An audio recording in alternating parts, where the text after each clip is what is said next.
isay Kismaayo ayaa imika dajisay qaybtii ugu dambaysay ee qalabka warshada. Duurkii ayaa baabuurta xamuulka ka furta furdadu waxa ay beegsadaan burcuuda xeebta.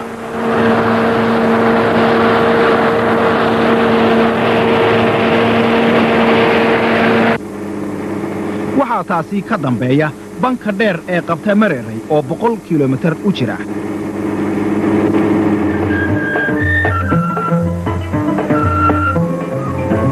wadada laamida ah ee ka timaada Kismaayo ayaa waxa ku taalada xariiqa dunida u kala qaybiya labada meelood. Baabuurta mashruucuna 40,000 oo goor ayay ka talowday xariiqaasi. Roobabka hufada leh ee Mareeray kolka ay da'aan dhibaatay la yimaadaan. Waxa la joojaa dhammaanba hawlaha ka soconaya dibadda ilaa inta roobku ka joogsanayo.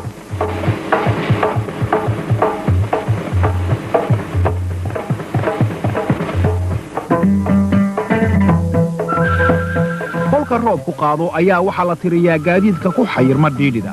Dhibaatooyinka had iyo jeer taagan kolka roobku da'o waxa ka mid ahaa saacadaha ku luma inta gawaadhida dhiidhida laga saarayo.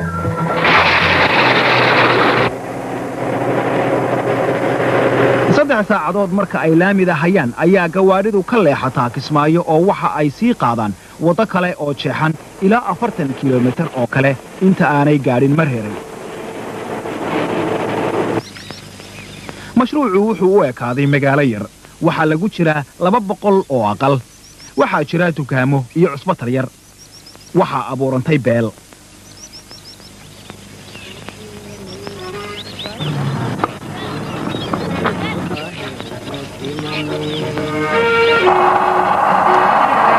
lixda galabtii ayay baabuurtu gaadhaan Mareeray.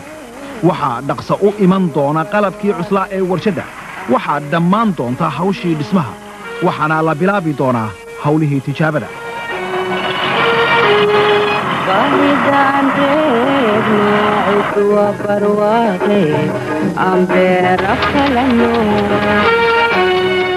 wax la kala hagaajinayo.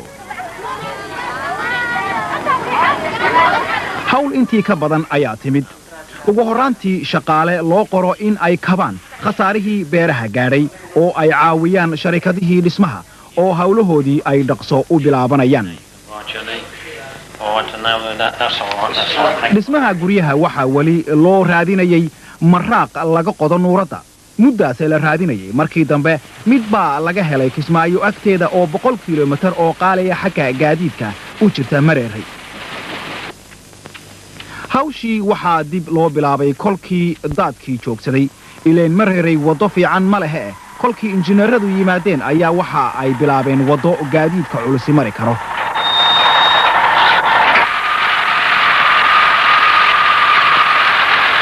kolkii ay bilaayadii baxday ayaa waxa mashruucii yimid sharikadihii Wimpy iyo Mowlam.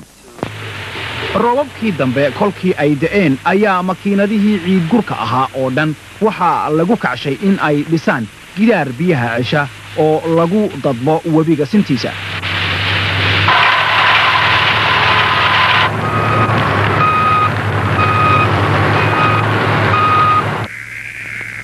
hawshii mashruucu haddaba imikay badqab ku soconaysaa.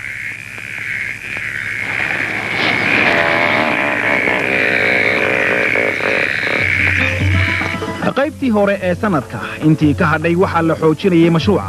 waxaa xilligii loogu talagalay dib looga dhacay guryaha mashruuca loo dhisayey. waxaa haddaba maalmuhu ku bilaabanayeen iyada oo hawada la saadaalinayo oo la eegayo sida ay maalintu noqonayso. webiga qarkiisana weli waxa maalin walba laga tijaabinayaa heerka biyuhu marayaan.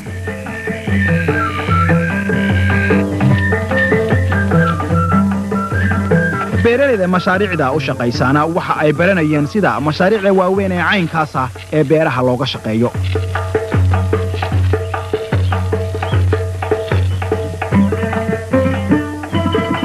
shaybaadh la sameeyey ayaa joogta loogu baadhaya haddaba cusbada ku jirta ciidda inta ay leeg tahay si loola socdo biyo waraabinta beerta iyo qaabka biyo shubka. waxa aakhirtaankii la bilaabay hawshii sharikadda dhisaysay magaalada mashruuca oo hawlaheedii uu daadku dib u dhigay ileen aasaas qoyan lama dhigi kare. magaalada jilib ee dhow ayaa lagu tijaabinayay shaqaalaha loo tababaraya mashruuca mashaariic fara badan oo xagga horumarka ayaa dalka Soomaaliya ka socota sidaas darteedna shaqaalihii xirfadda lahaa wuu yaraaday kolkaasi waxa loo baahday shaqaale xirfad leh oo gacanta ka shaqeeya oo aqoon dheeraad ah loo sii kordhiyo oo gala tababarka dheer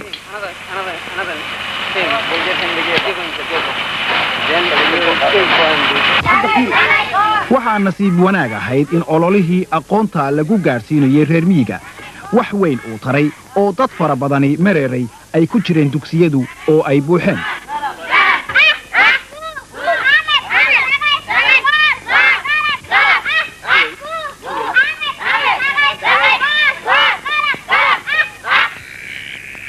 kolkii sanad hawshii socotay ayaa waxa soo baaba'ayay dhibaatooyinkii shaqaalaha soo food saaray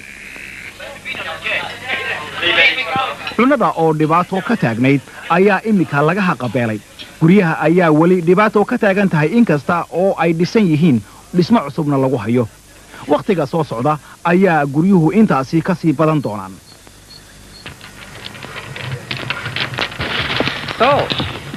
No problem. No way, man. The way they just came No through. way.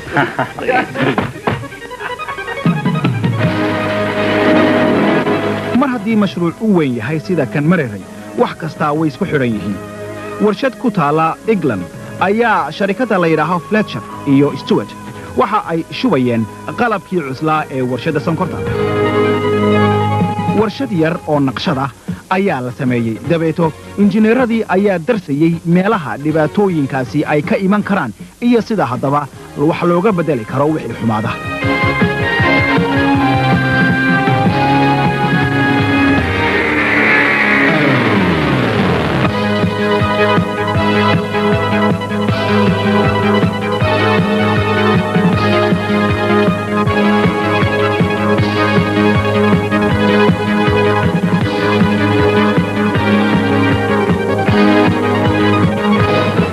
intii aan la soo dirin ayaa makiinad kasta oo sharikada Fletcher ay samayso waxa lagu tijaabinayay warshada dhexdeeda shaqaalaha warshada rakibayana waxa weheliyay nin Soomaaliyeed oo la tababarayo waa kii ugu horeeyay qaar badan oo lagu tababari doono dalka Ingiriiska